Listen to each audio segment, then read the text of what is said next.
The Sega Mega Drive, or Genesis for those across the pond, a staple console of my childhood and many others around the world, with some games and game series that would shape the future of gaming as we know it. One such series is Streets of Rage. Streets of Rage was a Mega Drive game initially released in 1991. It is a definitive iteration of the term side-scrolling beat-em-up. It garnered one hell of a following, which led to 2 sequels with further characters, extra moves and mechanics. But then silence. Since 1994, nothing new was released.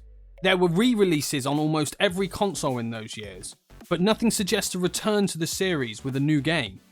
2018 was the year in which fans had their dreams come true as a brand new game was announced to the world. In April 2020, the game was released.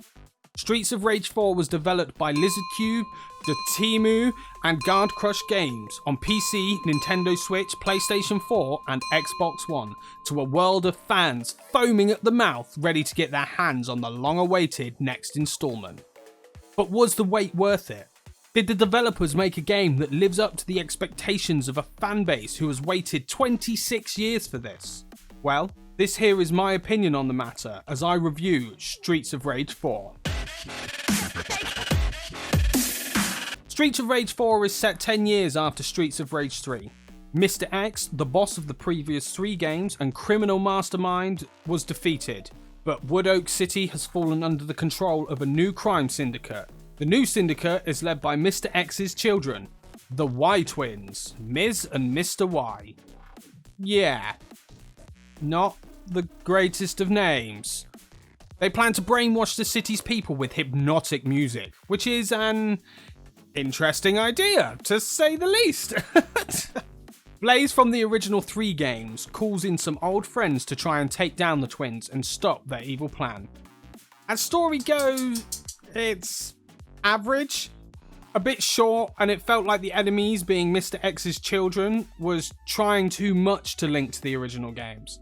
I think having them as just brand new enemies with no relation would have been a lot better. Also, surely Mr. X's children would also have the last name X, would they not? Streets of Rage 4 continues the legacy of the previous games in the series by sticking to the tried and true method of a side-scrolling beat-em-up. You have the initial choice of 4 characters with the ability to unlock further ones, consisting of Blaze and Axel from the original games, and then also Adam's daughter Cherry and Floyd, a cybernetically enhanced muscle-bound motherfudger. Adam eventually joins as well from a few levels in. You travel from the left side of the screen to the right, level by level, fighting wave after wave of enemies in many different varieties. You have your standard attacks and throws to take down your enemies, and continuing from the last 2 games, blitz moves also make a return. Each character also has a set of special moves, which use up your health, but providing you take enemies down before being hit, you gain this health back. These can be used to block incoming attacks and do damage as you block, or you can direct them at enemies.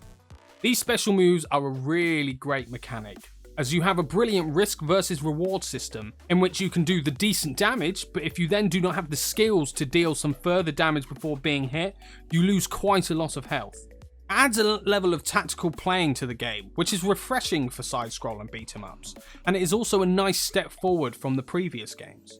The characters also have star moves, which are big boy moves to deal big boy damage. These can be used when you pick up stars throughout the levels. Throughout the levels, you have your disposable weapons and also health pickups, which line up with the series perfectly. The combat has also been further expanded upon since the original trilogy by having a combo system and also being able to juggle enemies against walls and other players. You have several different game modes. You have story mode, where you play through the levels and unlock characters. You have a limited number of lives to use, but unlike the older games, if you lose them, you can just begin the level again from the start and have the option to change characters, difficulty level, but also add assists to make things easier, giving you extra lives or star moves at the cost of reduced score.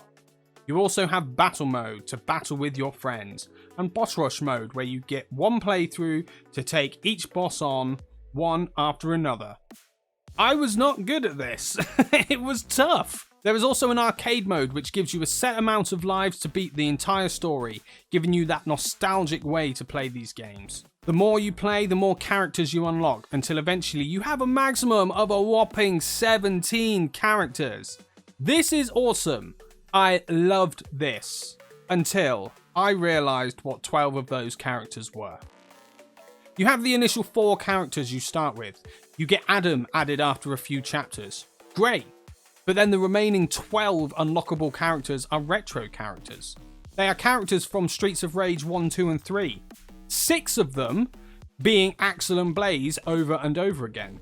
Meaning 8 of the 17 characters are just Axel and Blaze. I liked the idea of the retro characters initially. But then I came to the realization that this is leaning too much on the nostalgia. Some of the retro characters are in the story, all redone in a new style and looking great. Why can't I play as them? It's a double-edged sword. It's great to have so many characters to unlock and play with, but at the same time, give me some of the new characters, such as this lady, or the older characters in their remade styles. Overall, the gameplay is good though. I did really enjoy it, but that comes with a caveat. It's stuck on nostalgia. In the 26 years since the previous entry, I do feel there could have been more done to beef up that gameplay and move it further from the 90s trilogy. The game music is pretty decent. Not what I would say fantastic. It does the job, but I feel it doesn't push the boundaries like the originals did. Especially since the game's plot is based around the bad guys using music to brainwash people. It was a perfect opportunity to suck people in with the music. As I said though, it's pretty decent. I think Olivier de Rivia and the others did a decent job. The graphics though, I think are bloody brilliant. I think the character designs look fantastic, from showing the types of people the newer characters are, to how the original characters have aged as the years have passed, and the variety of enemies that you battle. Everything looks clean as hell. The art style is beautiful. The colours are vibrant and everything moves in such fluid motions. Other than that, I don't really know what to say. The music is average, but the graphics and character designs are great. Streets of Rage 4 is a great game. It plays well, it looks great, it sounds decent enough. The story's a bit strange. As I said earlier, I think a brand new enemy with no relation to Mr. X would have been a better way to go. But that's my opinion. Overall though, I feel it is relying too much on nostalgia to sell itself. With the enemies being the children of Mr. X and the majority of characters being from the original trilogy. Yes, it plays very well and it's very enjoyable. I'm not saying it's not. But the experience is not that different from the games made in the 90s. Now, this could be for a lot of reasons. You could say, if it ain't broke, don't fix it. Or it could be that because it's been 26 years since the last game, the devs wanted to play it safe and not stray too far from the tried and true method. Whatever the reason, I believe the game relies too much on nostalgia, and that is what's stopping it from being an outstanding game. Bar that though, if you like Streets of Rage, if you like playing with your friends, then this is a great game to just pick up and play and spend some time with. It is a great game. Thank you very much everyone for joining me today. It has been a really difficult one as I'm split down the middle of loving it because of my childhood nostalgia and also hating that they are relying too heavily on that nostalgia. But what do you think? Did you play Streets of Rage 4? If so, do you think it relied too much on nostalgia? Or do you think it did enough to continue its legacy? Let me know down below. Don't forget to smash that like button, hit that subscribe button, ring that bell, and I shall catch you all next time. Take it easy, everybody.